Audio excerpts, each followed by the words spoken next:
మన దేశానికి స్వతంత్రం తీసుకొచ్చినటువంటి స్వతంత్ర యోధులు ఎవరైతే ఉన్నారో వాళ్ళు కూడా ఆ విధంగా ఫీల్ అవ్వలేదు.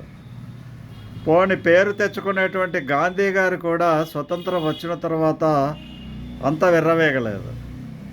కానీ నిన్న తెలంగాణలో జరిగినటువంటి ఒక ప్రెస్ మీట్లో కేసీఆర్ చేసినటువంటి వ్యాఖ్యానాలు కనుక చేసినట్లయితే రాజకీయ పార్టీ నాయకులకు ఇంత యాటిట్యూడ్ ఉంటుందా అనేటువంటి చాలా స్పష్టంగా మనకు అర్థమవుతుంది. అతడు కేవలము సెంటిమెంటు అనేటువంటి పదాన్ని రెచ్చగొట్టేటువంటి ప్రయత్నము మరొకసారి చేస్తున్నాడు అనేటువంటిది ఇందులో చెప్పక తప్పదు.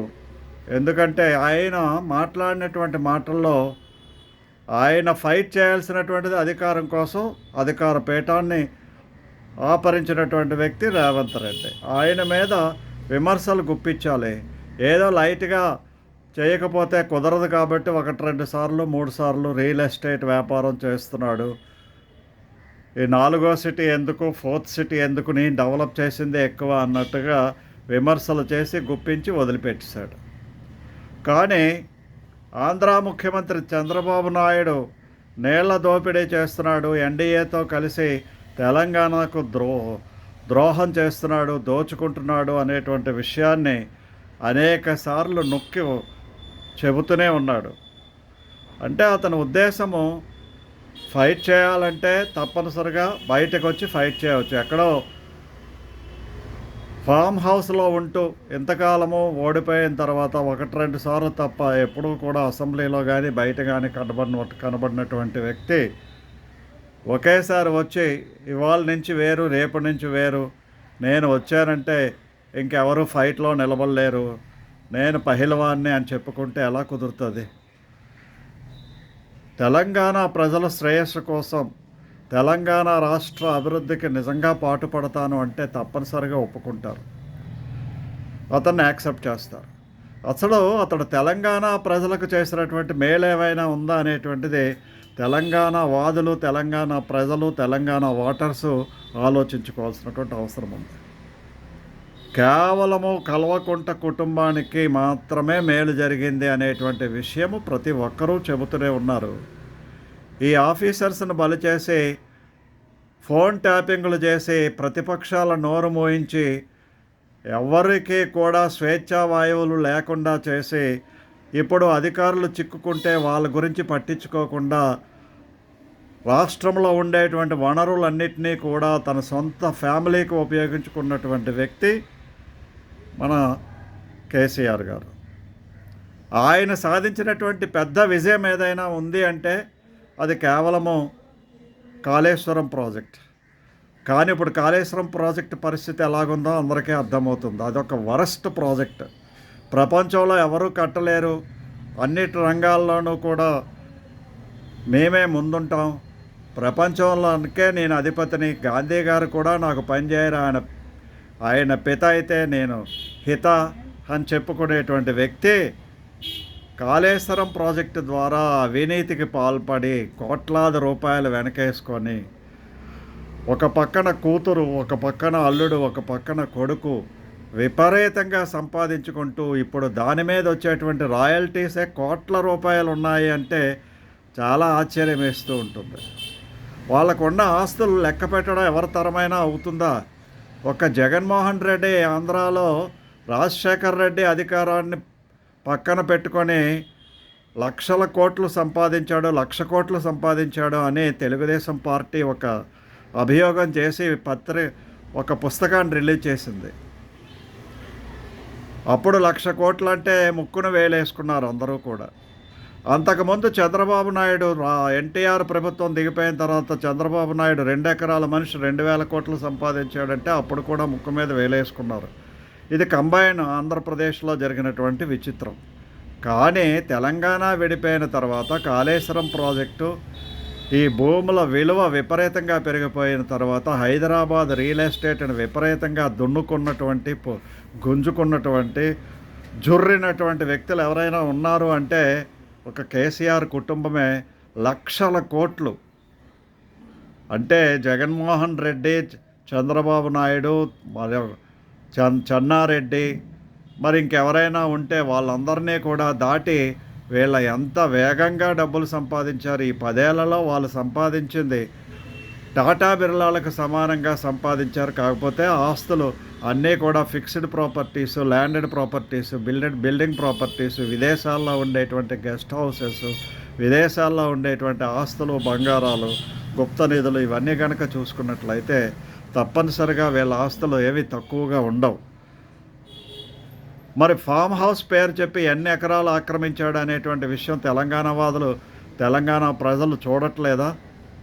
మరి ఇటువంటి వ్యక్తులు మరొకసారి అధికారంలోకి వచ్చినట్లయితే ఎంత ప్రమాదం. ఏ పార్టీని కూడా వదిలిపెట్టట్లేదు. బీజేపీ పార్టీ శని పార్టీ, అది మధ్యలో ఎందుకు వచ్చిందో తెలియదు అన్నట్టుగా మాట్లాడతాడు. అంటే బీజేపీ కొద్ది బలం పుంజుకుంటుంది అన్న విషయం కేసీఆర్ చెప్పకనే చెబుతున్నాడు. చంద్రబాబు నాయుడు అధికారం కోల్పోయి మరొకసారి అధికారంలోకి వచ్చిన తర్వాత చంద్రబాబు నాయుడు అధికారాన్ని మరొకసారి కిందకి లాగే ప్రయత్నం మళ్ళీ కేసీఆర్ ప్రారంభించాడు అనేటువంటి విషయం మనకు అర్థమవుతుంది. ఎందుకు అంత విషం కక్కడ? వీళ్ళ మనుషుల పాముల? ప్రతి ఒక్కరూ కూడా ఎవరి మీదైనా సరే ఒక మంచి మాట చెప్పారేమో చూడండి. కేటీఆర్ కానీ, కేసీఆర్ కానీ, కవిత కానీ. కవిత అమ్మ ఇప్పుడు ఆమె మీరాబాయ్ అయిపోయినట్టుగాను, ఏదో సన్యసించినట్టుగా ఈ ఆస్తులన్నింటినీ పక్కన పెట్టి బంగారాలు వేసుకోకుండా రోడ్డున బీసీ ఉద్యమాలు చేసుకుంటూ లేదా పద్మశాలీలకు హితురాలుగా తిరుగుతూ ఉన్నది. ఇదంతా కూడా కపట నాటకాలు.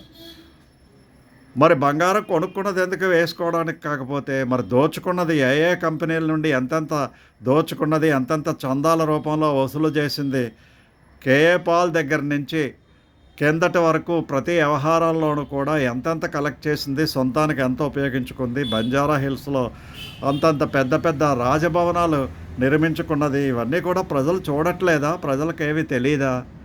వీళ్ళు ఏ విధమైనటువంటి లైఫ్ నుండి ఏ విధమైన లైఫ్కు ఒకేసారి వచ్చారు.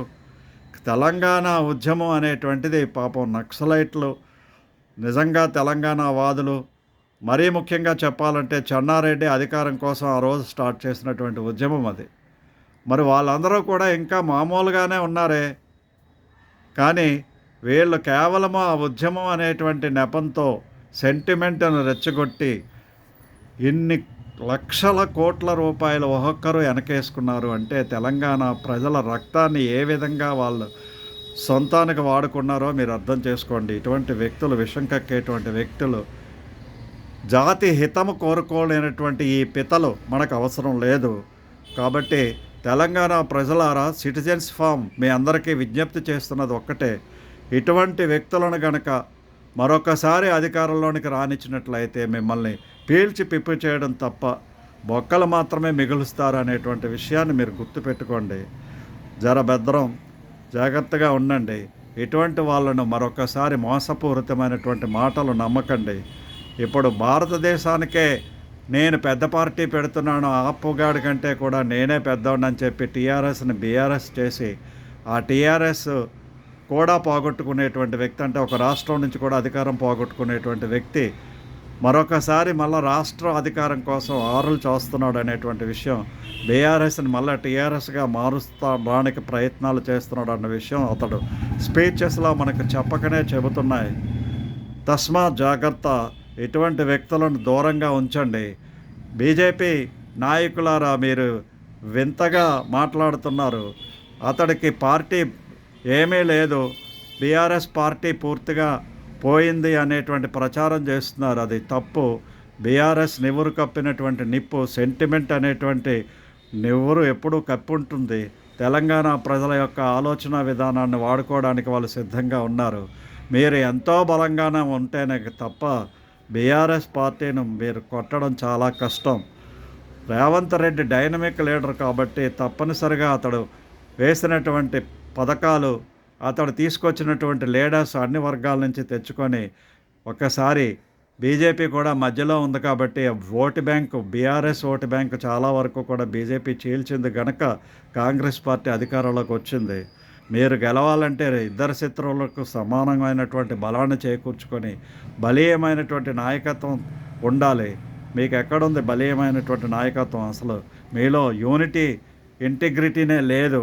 కాబట్టి ముందు దాన్ని డెవలప్ చేసుకోండి. తర్వాత బీఆర్ఎస్‌నో లేదా టీఆర్ఎస్‌నో లేదు ఇక్కడ చాలా వరకు పలచబడింది అని చెప్పుకుని తిరగడానికి మాటలు కాదు.